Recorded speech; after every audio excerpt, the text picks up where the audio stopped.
Okay, it's January 13th. We're at PVMA interviewing for the Eastern European Immigrant Project. This is our first interviewee, Charlene. Would you please state your name and where you live? My name is Charlene Galenski, and I live at 342 River Road in South Deerfield. And I thought it would be important for you to learn a little bit about the home that my husband and I currently live in.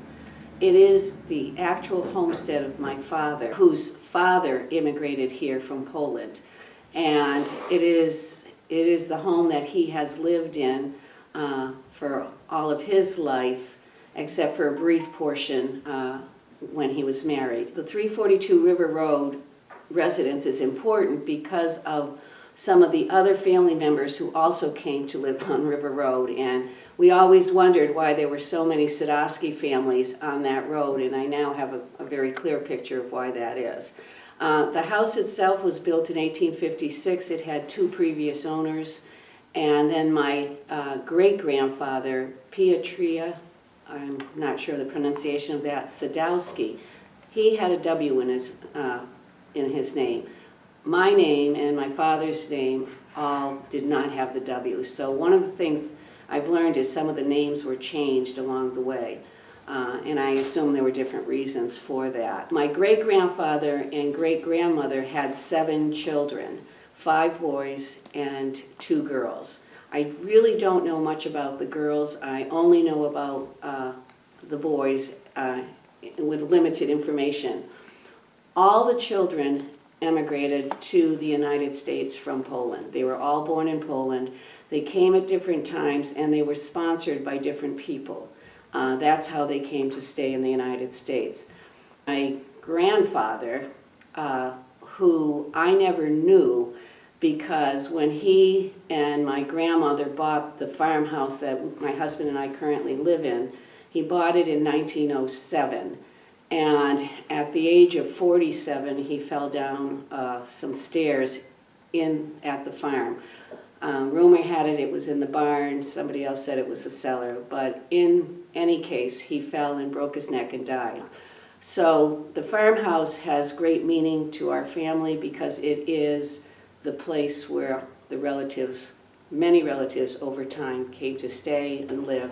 And my grandmother, when she was trying to keep the farm going, actually had a foster child in the home that came from New York. Her name was Lucy Melnick, and she stayed with my grandmother for a period of time. I assume that somehow she was given some money for that to help her again keep the farm going. So the farm is very important to all the children in the family and to my mother and father, and one of their requests before they both passed away was that the farm stay in the family, in the Sadowski family. My twin sister and I inherited the farm. It's a 78-acre farm, and we are passionate about keeping their dream alive. And fortunately, my 2 oldest children, who happen to be boys, they are farmers with their work, and they actually use all the land around the farm as well as rent land from other places. And they bought themselves a farm, which happened to be there on my husband's side. It was his family homestead. So there's a lot of history with the farms that we're associated with in town. Were your ancestors farmers in Poland? The only thing I know about any work they did was when they were over here. And I found in 1940 census about my maternal grandfather, and it listed his occupation as farmer. It also said that he worked 50 weeks a year for 48-hour weeks. I have a feeling that 48 hours is not accurate. But that was what was listed in the census. It also mentioned that he only had a 2nd grade education, and my maternal grandmother only had no education. And I'll tell you why that was important later on in the interview. It had a great bearing on my mother in particular. Did your grandfather talk about his roots, or your ancestors talk about their lives in Poland? My maternal grandparents never shared information like that. However, my paternal grandmother, when my father and mother bought the farm it must have been about 1954, my grandmother lived upstairs with us, so she was in the house all the time. And we didn't hear stories about Poland. We actually saw how she cooked and how, she lived her life, but she really didn't share old stories with us that much. She loved to play cards. She was a master at cheating. We always had a hard time beating her because she had this true desire to win. And to be honest with you, my sister and I sort of picked up those traits. It's not something we're proud of, but it's something Grandma was really good at winning.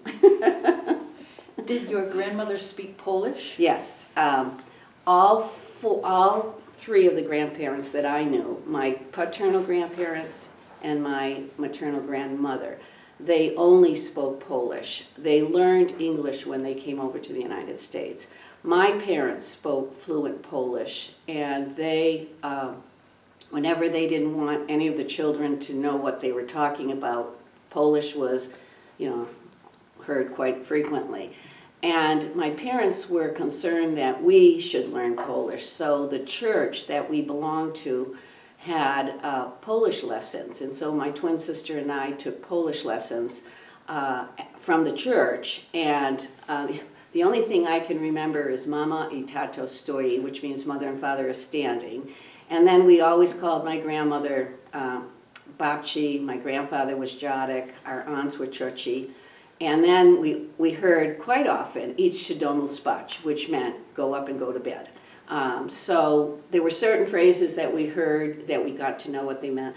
I can somewhat read Polish because of those few lessons we had. Plus, when we went to church, it was a Polish mass that you heard, and it was Polish singing. So you had to learn how to pronounce the words to sing the songs. So, but do I know what I'm reading or singing? Really no.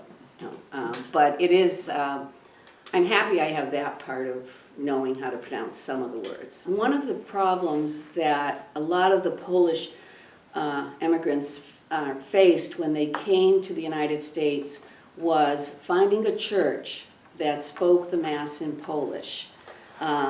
Most of the Masses, when they came over, were in Latin. And my maternal grandparents were very upset about that, and they were Roman Catholic. So they became part of a very significant movement in the town of Deerfield to break away from the Roman Catholic Church and to establish a new church which was democratically run by the people of the church.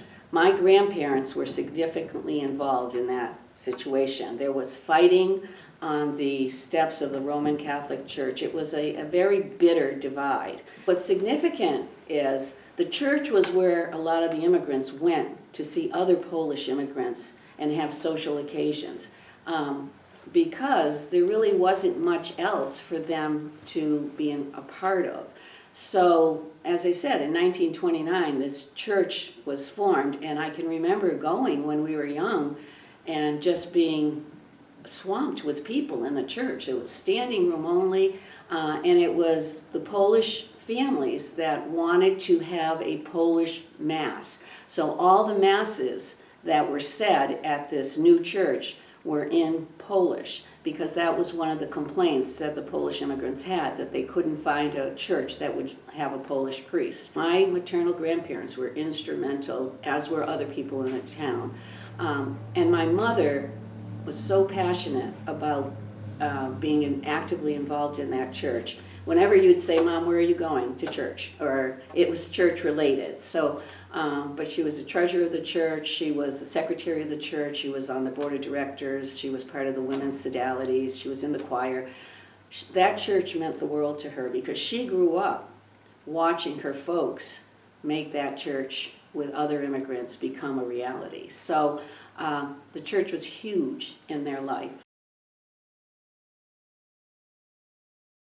Your parents' experience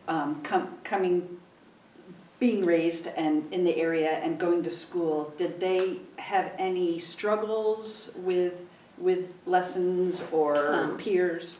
My father, we never heard anything about school from him for a long time. And then we learned that he never finished school. And again, it was because his mother had been widowed and he felt a true allegiance, to the point where when he was in the military, he was sending his money that he made in the military home to his mother. From my father's point of view, I also feel strongly, although we never asked my dad, that he really couldn't read. He did write. His spelling was something you'd have to see to believe. But he tried so hard, and whenever he sang, he had to memorize the song, which told us he couldn't read the words. But we never honestly asked him about his ability to read because we didn't feel comfortable doing it. And Dad was so sweet, we just couldn't say something that might hurt his feelings. My mother went through Deerfield High School and finished high school. What was most concerning that we heard from Mom was that she wanted to go to college, and she begged her father and her mother to let her go to college. And her father in particular said she couldn't go to college, he would not allow it, because her job was to be a mother and a wife, stay in the home, cook, clean, and women did not do that. He also, interestingly, there were 4 children in my maternal grandparents' family. 3 of the children all had 1 child. My mother was the only one that had 4 children, and he was angry at her for having 4 children, to the point where the inheritance situation after his death, he was very clear that he was angry with her about having more children than she should have had. And in all honesty, all 4 of us couldn't be happier with how we were raised and how we got along and what became in our lives. It actually was the blessing that my mother and father were always very proud of. But in school, I never heard my mother say anything about being looked at as being Polish and having that. And I think it's because she did speak English, and at the time, that was an important part of her life. She was on a basketball team at Deerfield High School, so she was actively involved in the school. And I think that was maybe part of the reason she was accepted as well as she was. My sister and I, when we went to school, in elementary school, I clearly remember so many of the names were Polish. And that was an important thing for us to see. There were other Polish people in the class. However, I also remember the term DP being mentioned, which we always thought meant displaced person. It got to be known as being a dumb Polak. If you were called a DP, you were a dumb Polak, which was highly offensive. I do remember that, and we were the next generation, yet that still lingered in our thoughts. I've told this story to a few people that it was so, being Polish made me concerned at one point that I thought to myself, I don't want to marry someone Polish and go through any kind of hurt because of my ethnicity.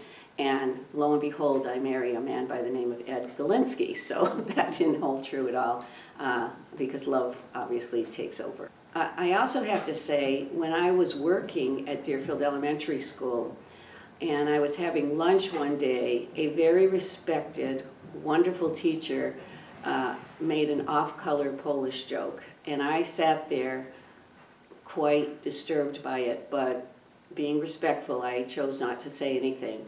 What I did do is go and see this teacher at the end of the day and explain how hurtful that was to hear that, and I would truly appreciate it if she would not do jokes of that type in front of me.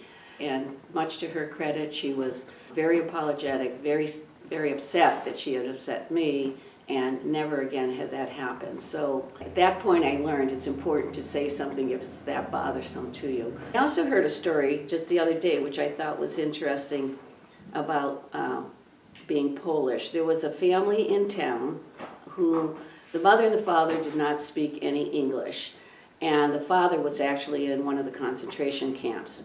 They had 2 children. The boy spoke no English when he started school, and there was another member in his class, another kindergartner, who did speak Polish and English and actually became an interpreter for this child. And they stayed friends forever, even through high school. This man graduated at the top of his class at Frontier at that time, and he actually got a full scholarship to Amherst College. And this was a man who, when he started kindergarten, had no English in his life because the family truly only spoke Polish at home. I always thought how encouraging that is, that when you're assimilated into the language, that you really can learn the language. So I oftentimes thought if we were in Poland for a few years, maybe we would have learned the language the way Polish people learn the English language. Have you ever been to Poland? Have any of your family returned to where your ancestors came from? I actually have been to Poland twice. So just my friend and I went over to Poland. It was the most wonderful trip I can explain. I can't even tell you how wonderful it was. And we went to Krakow, which is pretty much the way it was years back. And we only stayed in Krakow. We did the salt mines. We did we never got into the palace because we were always there at the wrong day. Then we actually went to Auschwitz, and we saw Schindler's factory. So we did the tours that are there, and I think what impressed us the most about the tours were the tour guides not only knew their Polish history, they were incredible with their U.S. history. Very, very knowledgeable people. So that was my first trip, and then we went to Krakow again. We also went to Zakopane, which is like the Stowe, Vermont of Poland. And then we went up to Warsaw, and I was surprised to learn that 90% of Warsaw was damaged during the war. And they have rebuilt it to be as close to what used to be there. Very, very impressive. And again, the tour people were fabulous with their information. And we basically walked around and just had a wonderful time. And when we were over there, my daughter said, because it was before my birthday, Mom, pick out a piece of amber and all the kids will pitch in and buy it for you as a remembrance of us going to Poland. So that's why I wore this. This is from for my birthday on that occasion when we went, because they have beautiful, beautiful amber over there. It's everywhere. You can't even imagine how much you see. But so those were my 2 experiences. I did learn from my cousin who lived in Poland, because we went to see him before we went over, and we asked him if he knew where other family members lived, and he said they're all over Poland. And he actually said the Sadowski name is a common name over there. So he didn't really give us locations to go to, which meant we couldn't visit there. But when we were growing up, my paternal grandparents and my maternal grandmother, they would every now and then get huge boxes, and we'd all go as a family and help fill those boxes with clothes. And we shipped clothes over to Poland to family that was over there. Once my grandparents died, that process stopped. There were a few occasions where some of the family came over and visited us in the United States. There was a man named Yashik. I'm not even sure how he was related, but I know it was on my mother's side, and he would come and visit, and we'd have a grand discussion with him. And then there was one occasion where a woman came over that was a relative, and she happened to be a dentist in Poland. And I had just started teaching, and I came home from work, and I met her at the farm, and I had long pants on. And she looked at me very strangely, and she said, "Where are you coming from?" And I said, "Oh, I've been teaching," and at that time I was teaching in Shelburne. She said, "They let you wear pants to work?" And I said, "Yes. We dress up, we try to look professional, and I said, "Why?" And she said, "Because in Poland, a professional woman at that time did not dare to wear pants to work." And I thought that was interesting, because I thought, really, that was the first thing she remembered of me, and I thought, oh, that wasn't the best impression I could have made. made, but it just happened to be what struck her when she met me for the first time. So, but we did, way back when the grandparents were all alive, we did keep in contact by shipping clothes over, and I believe they also sent money as well. So that was to help them out, because it was a very poor country. I think that's when the initial 7 family members on my dad's side came over. It was because the country was very poor, the economy. There were few jobs. They wanted a better life, and their families that were over here would tell them what a good life they were having, and then they came over. My father's father came over in 1904. My father's mother came over in 1912. My mother's mother came over in 1911, I believe. So they were all about 18 or 20 years old when they came over. And interestingly, I thought, my paternal grandfather, whose name was Charles I, he came over in 1904 they came through Ellis Island from what I could read. And when he came in 1904, I'm not sure what he did and who sponsored him, but in 1907 he bought the farmhouse. So in 3 short years, somehow he attained enough money or something to purchase that farmhouse. Now granted, it had no electricity, it was in pretty bad shape, but he did have it. And then when my grandmother came over in 1912, and again she was 10 years younger, they got married in 1913. So a year later they're married, and we think we figured out why they got married, because my paternal grandmother, Julia Sadowski, her brother, Joseph Gripko, lived on River Road. This is the significance. River Road is very important in our life. They can never change that name.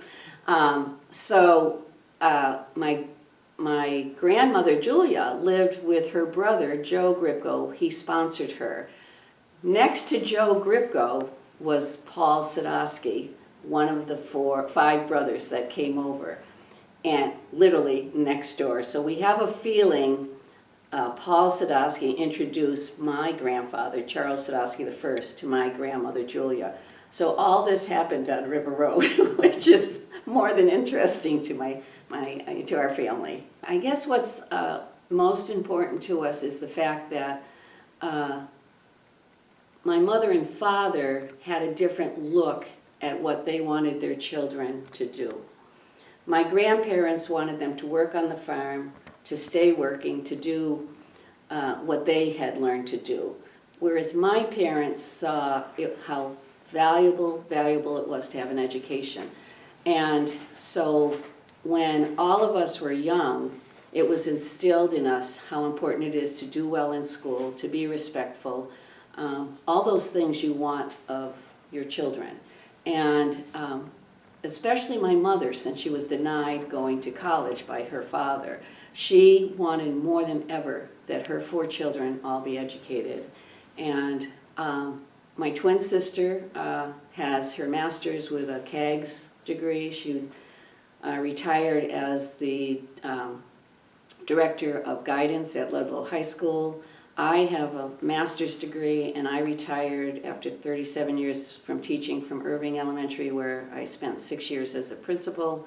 My brother actually went to Deerfield Academy for 4 years and then graduated from the Eisenberg School at UMass, and he's retired now, but he was the CFO of a stevedoring company and never got his master's, which he always asked my parents, were they disappointed in him not getting his master's? And my mother and father said, no, because you've done well with your life. You've done something productive with your life.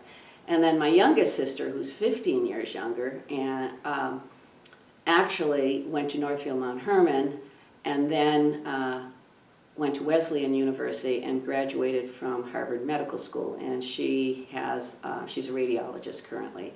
So all 4 children learned early on the value of education, and it stayed with us. It was so very important that we try to get educated and get a job that we're going to be satisfied with. And all of us have felt that way with our jobs. So I see that as a huge difference between my parents' parents and our parents.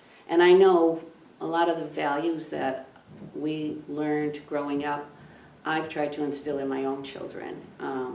And hopefully that will continue, especially the value of work. We worked on the farm. We never had a lot of time to sit and do things other than help out on the farm. And to be honest with you, farming was fun because we got to do the fun things like drive the tractor and jump on the back of the tobacco wagon. And we had a few funny occasions, well, funny now, but not so funny back then, because I remember driving the tractor once, and I don't know if you know how tobacco works, but you have these long tobacco wagons, and you bring the latted tobacco and you hang it onto these wagons. So my job was to drive the tractor forward as people put the lats up on the wagon. I honestly didn't see my brother fall off, and he fell off in front of the wagon wheel, and I actually went over him with the wagon. Luckily, the trailer didn't have a lot of tobacco on it, because it would have been, but he still has a little dent in his chest. We always say, oh dear, that's when we made a little bit of a mistake out on the tobacco field. But, at the time it wasn't funny, but now that we look back, we said, that was part of living the life of farming. But we loved living on the farm, and I honestly think that's why my parents want the farm to stay in the family, because they want our children and our grandchildren to have the same wonderful experiences that we all have. My folks' friends and my grandparents' friends, they were all part of, again, knowing how the process of growing tobacco goes. It's a long, extended number of months. And at the end of raising tobacco, you take all those leaves that have dried in the barns and you take them down off the rafters and you strip them. That was the most fun, because all the cousins came, all the aunts and uncles came, the neighbors came, and you had your tobacco stripping party in the barn with your kerosene lamps. And so their friendships had a lot to do with the agriculture, because they were farmers.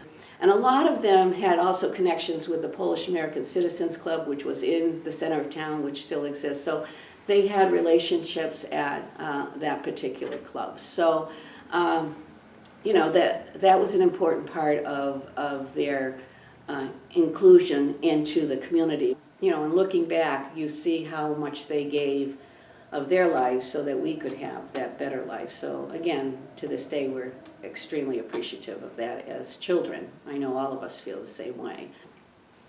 Thank you very much. You're welcome.